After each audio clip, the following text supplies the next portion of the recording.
What's up, everybody? Welcome back to another edition of Sit Down Saturday. Today we're going to be talking about perceived value, only because it's kind of something that's been coming up a little bit. It's kind of been in the ether. There was a podcast. We're going to talk about that. There was also all of this stuff regarding Flames Toys versus 3-0 plus the kind of Hot Rod from Studio Series versus like the normal line. So it's just something that's been coming up a lot topically that I want to make sure that I give my 2 cents on, because otherwise I would be just beside myself. Because for instance, there was a lot of people that took offense to some of the language I used specifically regarding the Hot Rod, and I think that the idea of perceived value will definitely play into that. So hopefully we'll get into it a bit. But before we do, we have to do a little itty bitty bit of house cleaning. Last week, Sit Down Saturday with the missing companies. Just as a heads up, a lot of people were like, why wasn't so-and-so mentioned or so-and-so mentioned? Keep in mind, this is part 3. There was 2 other parts. Some of the people were mentioned in those other parts, and also keep in mind it's an ongoing thing, so there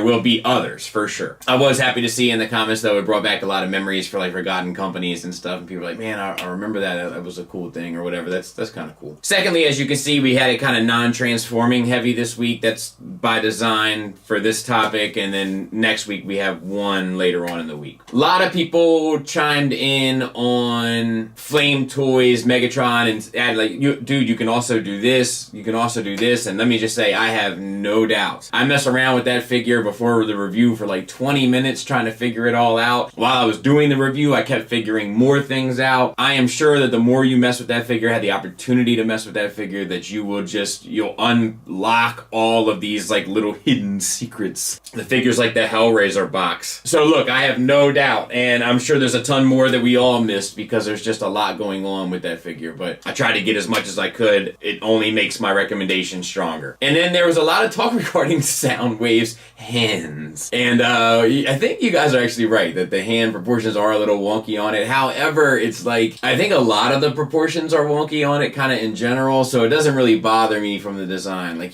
the wider like hips and abdomen and chest, and then the stunted kind of, elements of the head. Like, I think there's a lot of things that look a little strange about it, so I think the hands, to me, kind of look right because they're wrong in a way, but that doesn't mean that it's a bad thing. It all works for me. But it was funny to read those comments. And then dummies, I'll be honest with you, I didn't even read the comments. I'm done reading the comments on the dummies things because people get all sorts of bent out of shape and don't understand it. So I'm done talking about that. And I think with that, we can go into today's topic. So, are you guys familiar with Bobby Vala, I think is his name? He worked for Hasbro for some time, and he was recently on a podcast. He's been on a lot of podcasts, but he was recently on a podcast with Analog Toys. So shout out to all of them. And he talked mainly about his revival of Action Force toys, which is kind of under the Valaverse flag. He's also kind of had his claim to fame be more so about the guns and stuff that he's been doing for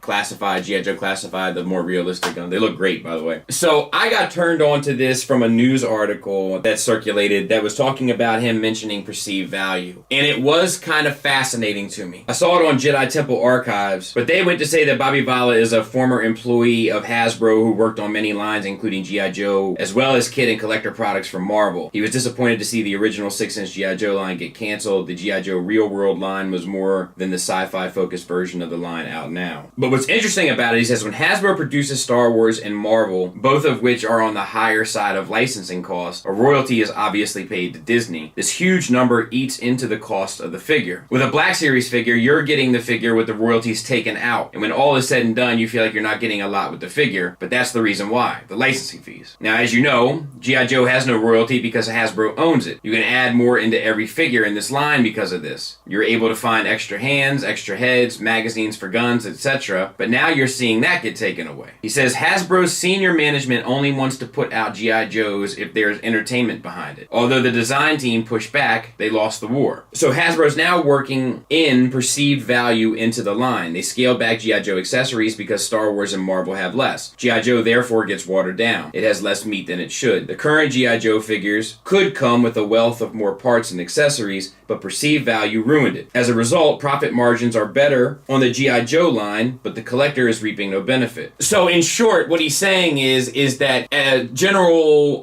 collector audience, we see a $20 figure from Hasbro's main line coming with the figure and then maybe 2 accessories, and that's it. Sometimes some sort of gimmick with it, right? So you have Luke Skywalker, he comes with a blaster and a lightsaber. You have Spider-Man, he comes with an extra set of hands and a web accessory. Wolverine comes with 2 sets of claws and 2 sets of hands. And all of this begins adding up to sort of establish a status quo, right? Where you say, okay, a $20 figure comes with about this much. But then if, say, the G.I. Joe Viper that comes with a ton of accessories, or, you know, obviously there's Snake Eyes originally, but that was kind of a deluxe figure to begin with. But kind of any recent G.I. Joe offering that comes with a ton of accessories, he's saying they can do that because they don't have the added expenses that they have to pay to Lucasfilm or Marvel, right? Which makes sense. But because we have an established status quo of what a $20 figure should be, they're beginning to scale back what they're doing with G.I. Joe in order to not upset the water. So everybody's like not going, well, why do you come with 30 guns over here for G.I. Joe, but you can't come with 1 extra lightsaber in Star Wars? Like, well, because the bag is different, right? But no one wants to hear the common sense answer to stuff. They'd rather just get upset and kind of get their pitchforks and picket signs and hit the streets or the groups or the boards, as it were. So in order to calm all of that, they just give you less and say, yeah, this is what you're used to.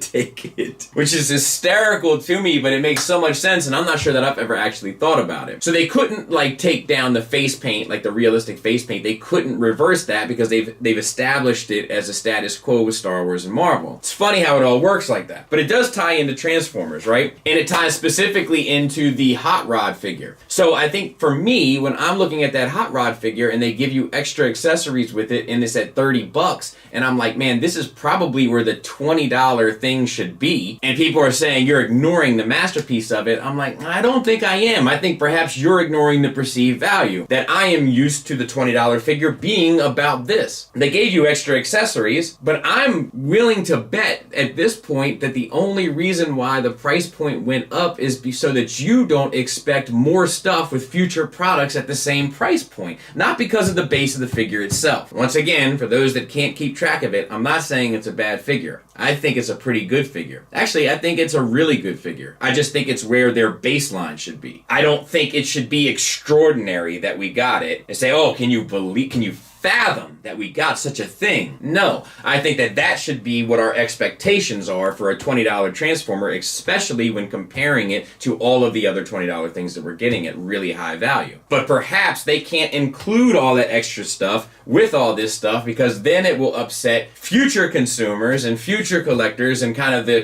community at whole to say, well, why don't I get what I want now? Why do I get so much more with him at $20 and not enough with him? And sometimes it's like it doesn't even make sense, right? Like Hot Rod from the movie makes a lot of sense to come with a ton of accessories because he had a ton of accessories in the movie. But because your other figures don't come with a ton of accessories, well, now they kind of throw the baby out with the bathwater, as it were, and charge you $10 more. Maybe. I don't know if this is true. I'm just saying it makes sense given this information and kind of given, like, looking at the landscape that way. But that's not where it starts and stops, right? If a Black Series figure is $20 and a Figuarts figure is between $60 and $80, depending on the figure, I think most of us, for the most part, when we look at the build, quality of materials, accessories, and such, can say, you know, I see the $40 difference. But when we start getting into the $100, that's when it gets a little bit more extreme, right? That's when we start seeing that kind of gap being narrowed, and we're going to get to another gap being narrowed here shortly. But Figuarts too has a perceived value of things, and that's why they put exclusives out at higher price points, right? So all of that begins to make sense to me. So we take this Grimlock and Wheelie that's like $50.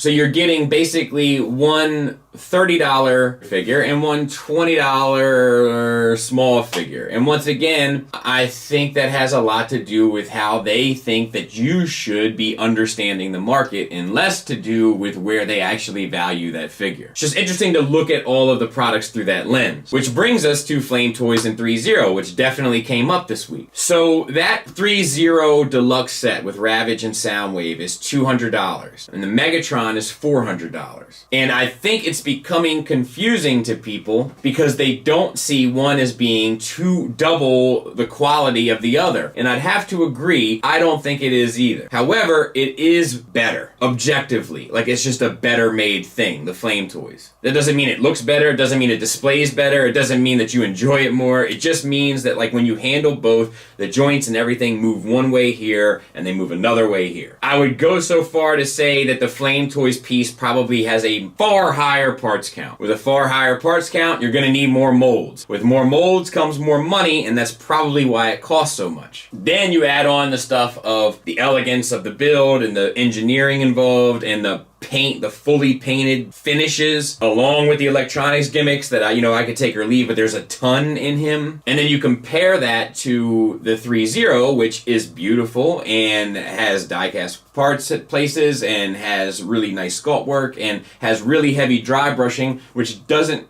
kind of require the same sort of care, but ends up still looking as good. Probably has a far less parts count because the engineering isn't as sophisticated and the movements therefore aren't quite as elegant, and the price point becomes 50% or 100% higher, right? $200 for Soundwave, $400 for Megatron. Soundwave's like this big, Megatron's like this big. And I can see how that's confusing. It's confusing for me to even talk about it, but you know why? Because we don't have a perceived value established for this sort of thing. We're not looking at it uniquely or in a vacuum. We're looking at it and comparing it to our previous experiences, right? Because your perception is your reality. So we're looking at Black Series, Marvel, Legends, G.I. Joe Classified, McFarlane's DC extravaganzas, and we're saying, okay, well, this is all $20 and it all seems about right because they all do about the same thing and they all come with about the same accessories, etc. Whereas this seems way off because these are both non-transforming figures. They're both kind of just highly detailed, highly painted, highly sculpted, articulated, non-transforming Transformers that look beautiful. One's far bigger than the other, and he's the less expensive. Why is that? And the answer is all the things I previously mentioned. Probably more mold, more paint, more elegance of the joints, higher state of engineering, etc. But we can't fully digest that because we're used to this established way that we've been brought up as consumers. Mind blown. As soon as I looked at those two figures, I began thinking to myself, I've got to have a conversation with this about why is one more expensive than the other. How the standard of quality between the two is definitely narrowing, yet the price is not. But the truth is, it's unfair to compare the two in the first place because they're not at all doing the same thing or really even competing in the same market space.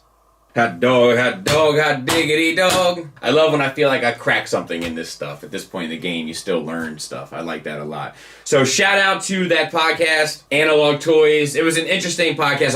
It was heavy on that Action Force, which I'm not super into. But to hear him kind of talk turkey, Bobby Volley, he talked a lot about the 1/1 scale props and stuff, and a lot of that stuff was really interesting. Like that inside industry stuff was fascinating. So shout out to them. It's a decent enough interview if you want to check it out, and I will be back soon. Also, real quick, I have a really busy week at the end of the month that I have too much going on. I'm probably going to pre-record a sit-down Saturday for it, and it's going to be something very light. I haven't quite decided what it is. I'm thinking about doing a frequently asked questions thing. I kind of get asked the same 10 questions all the time, so if I just answer all those questions in one sit-down Saturday and get it out the door. But it'll be something very light and kind of just very surfacey, not really in-depth because I just don't have the time to do it, and I have to pre-do it. I'd pre-record it, so just as a heads up. I still think it'd be fun. Thanks for listening. Thanks for watching. Until next time, take care.